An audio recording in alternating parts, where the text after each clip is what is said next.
But we're moving on now to discuss the FCT. The FCT is a very important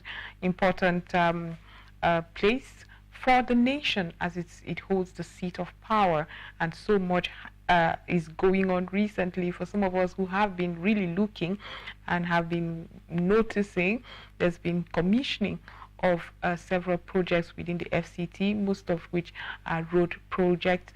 A lot of us have commended the minister, who seems to be championing all of this, ensuring that the FCT enjoys that facelift and is deserving of the Federal Capital Territory of Nigeria. Today we'll be discussing some of those developmental strides, talking about human capital development, if there's attention on that, and several other aspects that the FCT should or is looking towards. What's the FCT doing in championing agriculture, for instance?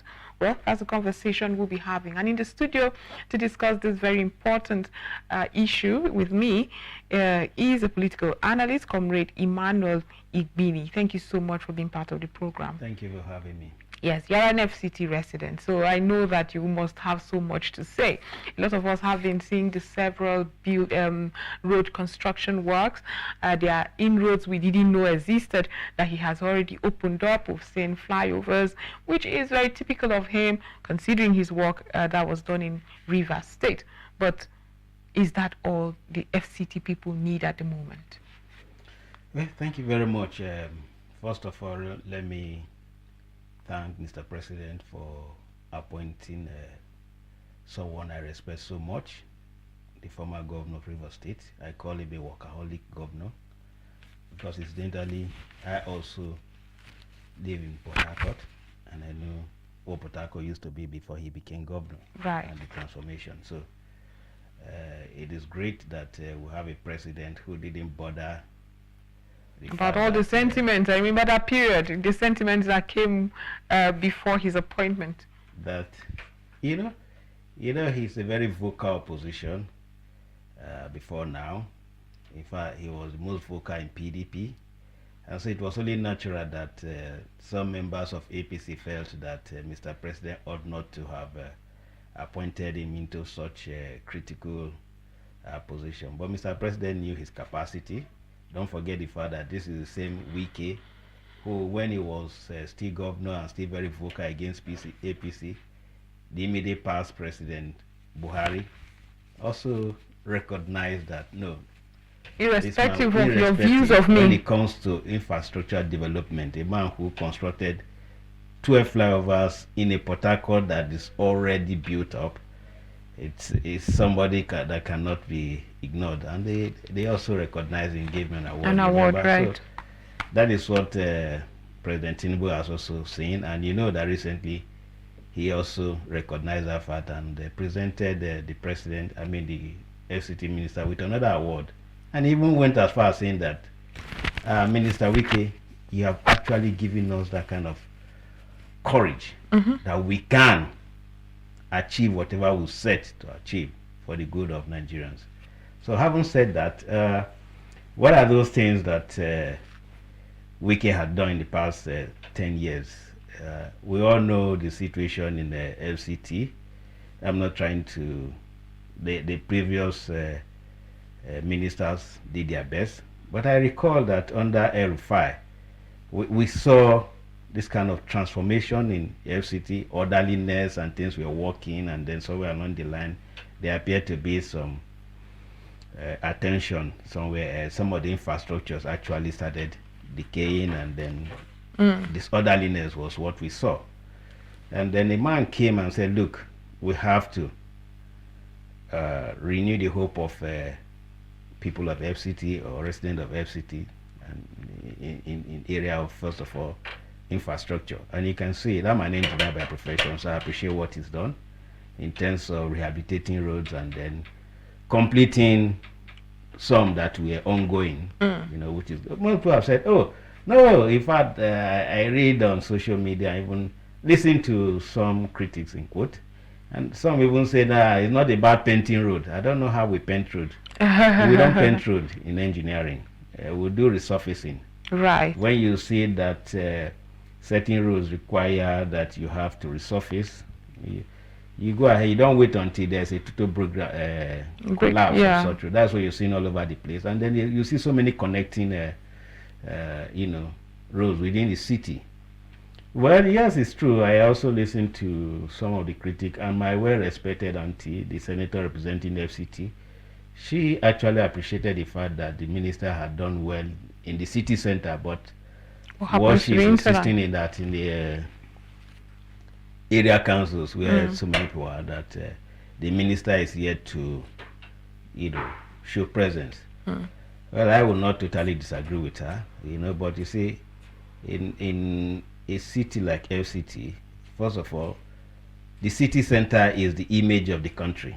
Visitors don't go to the area councils. I mean, international visitors, so first of all, there has to be attention here, and then gradual. I saw that recently he's been commissioning some roads in area council, Kwali and the rest of them. We saw those things. And then the senator also raised the issue of water in all these other area councils. Yes, I agree with her. If there's need for the minister to do that, he has to start thinking about it. And then health care, she said, which is also good. Education. Well, I think he's done some rehabilitated some roads, schools. These things don't just come within months. Let us give it. Yes, of course, it takes some time. We all know how FCT is, a very complex city center. Given the fact that they are very powerful personalities, in quote, former president, former military generals, political leaders. So it's not like a governor of a state. When you are at the state level as governor, you have the executive power. Don't forget the fact that by the Constitution of Nigeria, he is not a governor of FCT.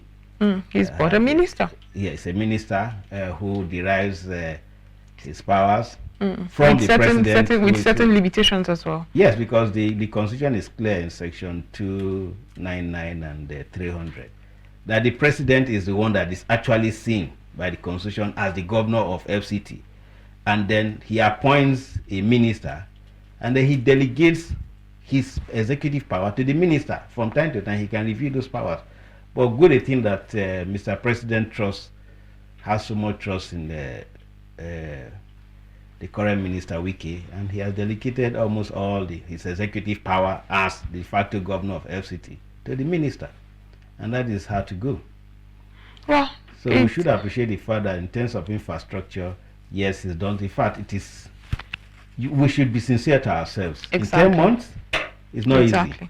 However, we still have some more months to go. Years to go. Yes. However, how about people who say that you mentioned the fact that international guests would not, first of all, reach hinterlands of the FCT, but is it worth ignoring? Because because the minister, the senator representing the FCT was concerned about that. Is it something we should start pushing forward?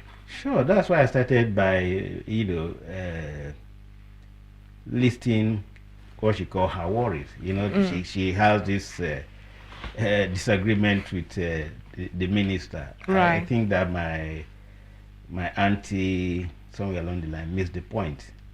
The minister, whoever it is not responsible to any senator of the FCT.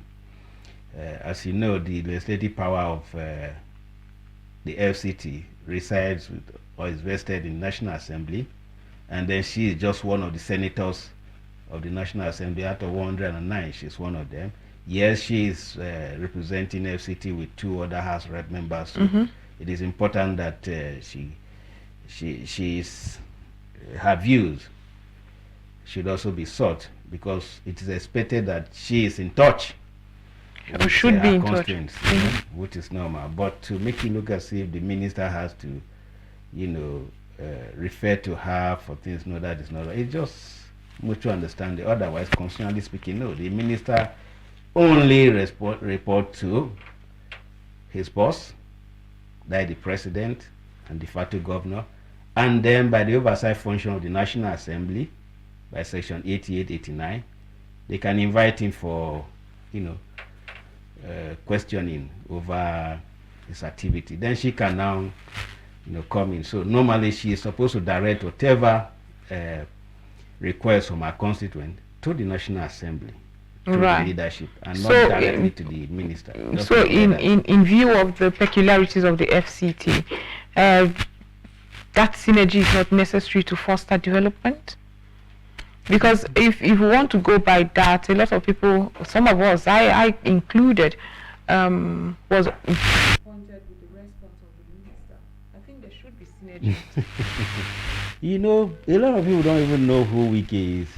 I Okay. know Please him. let us know. He's my very close friend. You know, that is his style. Okay, don't be bothered about what he says most times. Why You know, not? No. You see, that is why. You hold a man by his No. You have to utterances. understand somebody. Normally, like I said, Mm. constitutionally speaking, Right. my anti-distinguished Senator Ireti Kingibe missed the point by going out, attacking the minister and saying, oh, the minister ought to refer to me for him to know I'm the one representing the entire constituents and all that stuff. You know, that was where the whole thing started from. Well, it's And not so- really where it started from. There's been subtle jibes from both Yes, ends. no, she started it actually, and then the minister kept quiet. He got to a point. I listened to him that day, and I interacted with him thereafter. You know, and I said, yes, bros, it was good that he just made that comment. Not that he really meant that she should go and hang the transformer. Oh, okay. She's from Rivers and she's a mother. It just one of those things in politics when you have this, then you give back, you know, instantly. But he's that kind of person, but he's a very easygoing person. You hear him. Well, talk, you say right, so. but I know him very well. It's I'm not a happy question you of, do know him, but some of us get a different vibe. I've heard so many Now let's go reactions back. from, Let's go back to everyone, let's go then back it's not to necessary. let's go back to where his head is at Yes. the moment. Talking about ensuring security. Recently, he distributed 50 operational vehicles to security agencies within the FCT just to revamp or boost security in the FCT. If, as a political analyst, what else would you like him to look at? Speaking about security, as in non-kinetic ways, just to ensure that we are all safe. You know, I have friends who are retired major generals and IGs. And in fact, one engaged me, he's been engaging me quite a while now, complaining bitterly about the insecurity in the FCT and the minister, according to him, is not doing well enough. And the question I asked him, I say, hello, you as the retired DIG and you have generals. This is where you have all the service chiefs. And then you expect a minister of FCT to take over the responsibility of securing your lives? I say it doesn't work that way. I don't know, but the Constitution need or the Act of the National Assembly need to revisit that. Frankly speaking, I do not think that if I were to be a general, retired or serving, I'll be looking up to a minister, whoever that person is, to secure me in the FCT. You can't have where you have service chiefs for crying out loud. You have inspector generals. You have all the heads of security, and then you expect. If you ask me, I will expect that I will probably push in the National Assembly that aspect should be taken away from the minister. You can't. I mean, I don't understand it. Let me give you a story. So some years ago, when Obasanjo was president, we had the Warri crisis. I'm also from Delta, actually. And then he flew into Warri, and everybody was expecting that he would come and give instruction, orders, and everything. And he got retired military generals. Among them, are some who are even senior to him in the military. What did he tell them? He looked at them, and they were all expecting him to come and tell them, I want you to do this, I want... He just said, look, I have nothing to say. You are my seniors here. You cannot be here, I'm from this place, and they expect me, your junior, to come and solve the problem. You solve it yourself. And they left. And that was how they took the responsibility and they dealt with the issue. You know? So I can't.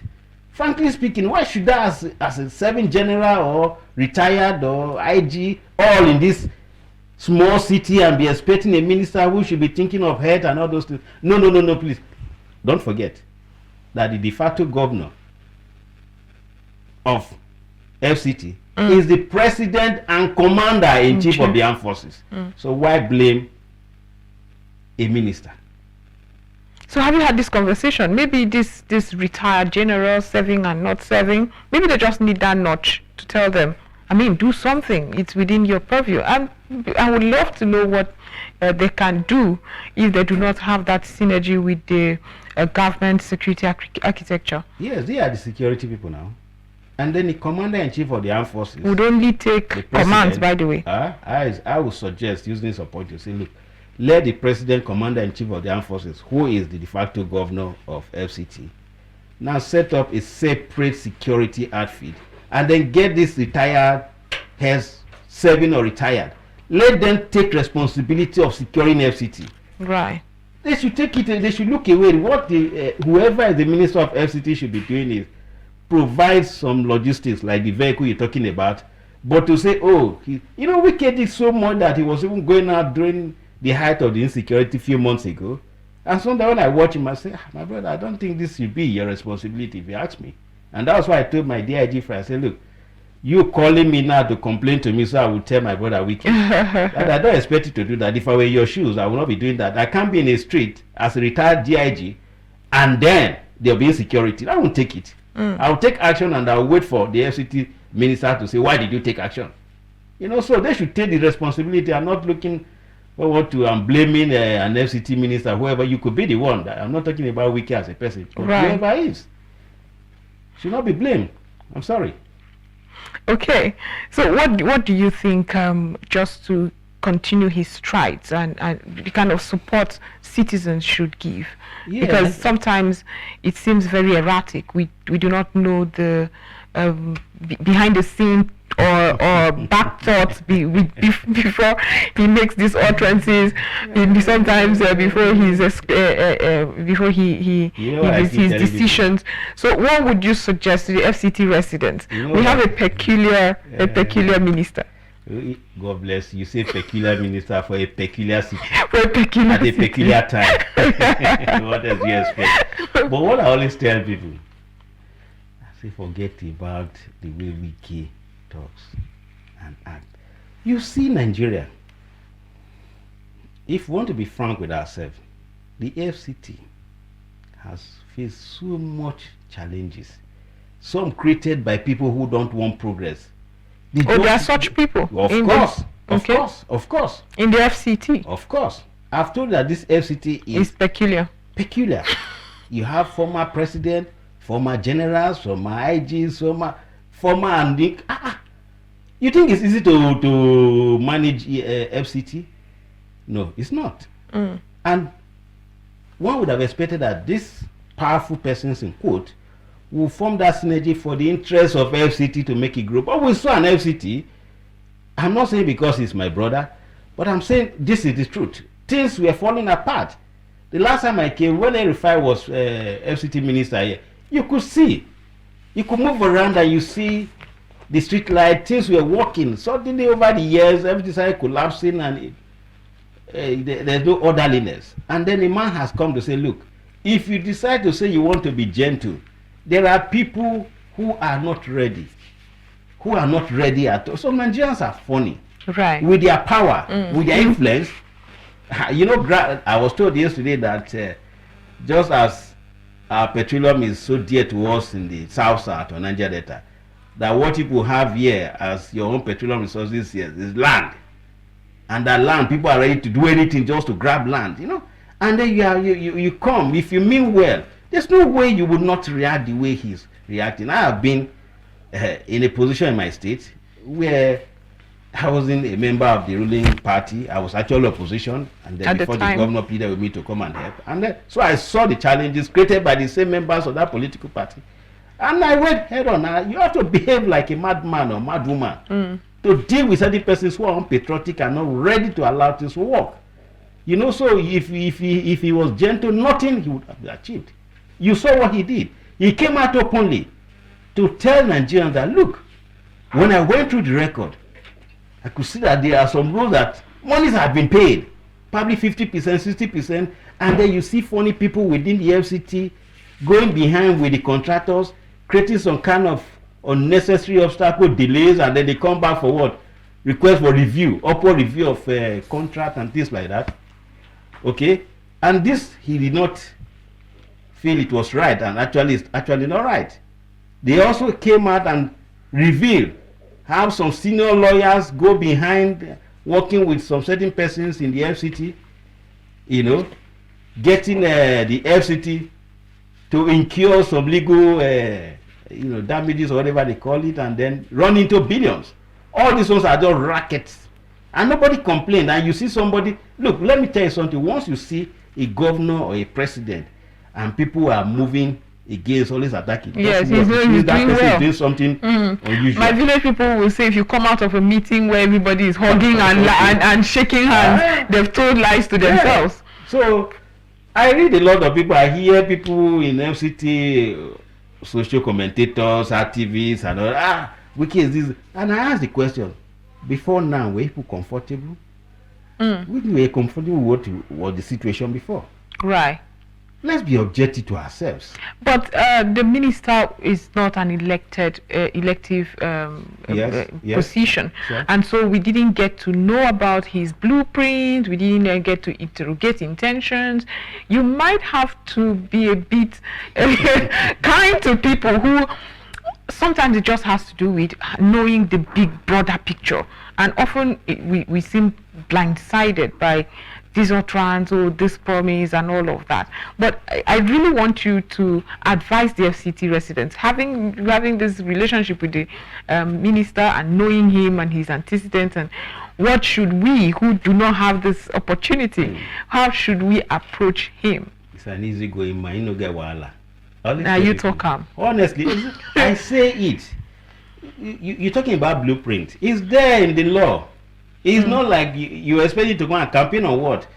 The duties of the FCT minister or the de facto governor, health, road, security, they are all listed. So it's not as if he has to go out of that. He on behalf of the president, who is the de facto governor, must focus on those things listed. Right. Okay? And I'm saying that there are priorities. First of all, he has to restore orderliness. Secondly, from the city center, he has to start working. Now he's moving into the area councils that have been erified it so much, and maybe those after him also. Then he begins to move into that. Then the issue of insecurity, I keep repeating that honestly, I don't believe that it is right to look in his direction as FCT minister to provide security in FCT, where you have all the service chiefs retired and serving, and the commander-in-chief of the armed forces. No, that should be taken. All that the FCT minister should be doing is logistic support. Otherwise, the control and command, frankly speaking, I do not think, and I will not advise him to assume that power. Let the president deal with that as commander-in-chief and de facto governor. Then in terms of agriculture, yes, FCT is a very well-blessed area for what I'm seeing. And then he can produce. Yes, he can look in that direction. Yeah, exactly. What about health? Very well. My auntie said, Redikingibe raised an issue. The Karu market fire. It was so disheartening. You know, I visited and it's so painful. I heard that even somebody had to collapse and die. Who lost so much. You know, it's so painful. The thing is that even us, the local council, and the way we as individuals behave, in the market, you should have market master or whatever they call them, women or men, who should organize themselves. There are certain things you don't need to wait for a minister. I mean, minister or a chairman of the area council. Now you have a market, and then you cannot organize yourself in such a way that there should be access in case of fire or emergency. Exactly. You crowd the whole place. So even if you had a standby fire van truck, you don't have access. This thing happen all over the country. It's not only in FCT. So the area council and even the traditional institution, they have that responsibility. They collect money, they collect taxes that probably don't even get to the coffers of the FCT. FCT. So what the minister are advising to do, using this media and going to tell him privately later, since you will raise this, is to delegate those powers. The area council, chairman and others, you organize this and make sure that there's a true fair in case of even us who build our houses. Have you not seen? Exactly. You see plan for a width of probably 10 meters, and then someone will come, he or she is so smart, begin to settle and begin to encroach. Before you know it, it is just It's one lane. lane, And then right. when there's emergency, there's confusion, and begin to blame government. This thing happens all over the country, and then we need to help ourselves. Otherwise, if you do anyhow, you see anyhow. You know, that is the truth. So it's not for the FCT minister to be blamed for that. Like I said, health is very, very important. And refuse management. I've also observed, I don't know whether they have any refuse recycling plants anywhere. If you don't have, there's no, because I can imagine the volume, the amount of waste that is generated in the every day. FCT. So there has to be a special attention. Well, I must commend the work of the AEPD, that's the Abuja Environmental Protection Board. They've been doing a fantastic work ensuring that they dispose this waste. But the recycling for management. Yes. The recycling, the management of it is what I do not know. I have also conversed with experts who say that governments are often culpable, do not even understand what they can generate from recycling. They should give it out now to contract. And they haven't done that, and it's been very tough. Exactly. But in ensuring the FCT is clean, I would have to commend that department. And there's another area that I see and it worries me. There's men and women in white upon black. Is it VIO? VIO, yes. Honestly, I know they're important, but sometimes the their way work you is see them on the crowd, unprofessional. is it unemployment and you are discreting that? They are not necessary for crying out loud. No. I think... you see them in crowds. No, how? No. What would you rather have in ensuring the vehicle maintenance, and because vehicle worthiness? What is the function of vehicle inspection officers? That's who they are. So they are the vehicle inspection officers. You officers. to flag down people and looking for asking for particulars. Well, what would you rather have? They should move out of the roads. And how do they ensure implementation or execution of this vehicle worthiness campaign first? Right. Okay, let the people understand that you need to check the expiration date of your tire. Otherwise, if it expires, you are at danger. You show them on your TV, radio. You know, when you educate people properly about the risks, it is better than you are just enforcing something and you are not communicating. Emmanuel, you are talking. This is Nigeria. But that is why we have to. This is Nigeria where it often goes beyond just advocacy and trying to coerce people to do the right thing. I understand. I understand how chaotic. I see them, and honestly, you shake your head that it doesn't happen anywhere else in the world where you see VIO at the other end. You see there are several. They are crowd. Yes. They just crump over like this. Sometimes 10 of, and you just react, what is going on? And they are busy disturbing the flow of traffic. Okay, you don't do that now. So in your suggestion, they should act like they should leave the road. They should leave the road. Yes, and be more advisory. Once in a while, they can come out, not in this regular everyday thing, and they're everywhere just harassing motorists. You know, if what encourages people to invest in a particular place is the environment, right? If they see that the environment is unfriendly, harsh, people don't like it now. Exactly. You know, you don't harass people and you expect people to come and invest. I would not. Okay, well, unfortunately, we really have run out of time. So thank you so much for being part of the program, Mr. Emmanuel. It's wonderful discussing the FCT with you, and I hope some of the things we've discussed here and the recommendations you gave would reach the ears of the minister. But before I go forget just a minute, let me really happy. When I came in yesterday, this is my first time of coming here. I need to appreciate former Major General Kotungora, who actually set up this place, because you need the media. The FCT media to speak. It should be your station should be the one covering the activities of the minister more than any other station. And we do actually. Yes, so that is very. So if very you want good to know anything about the FCT, I hope you are on the net too. Of course, we are on DSTV channel 392. That's very good. Thank you again for being part of the program. It's been wonderful discussing the FCT, but it's time to move on now.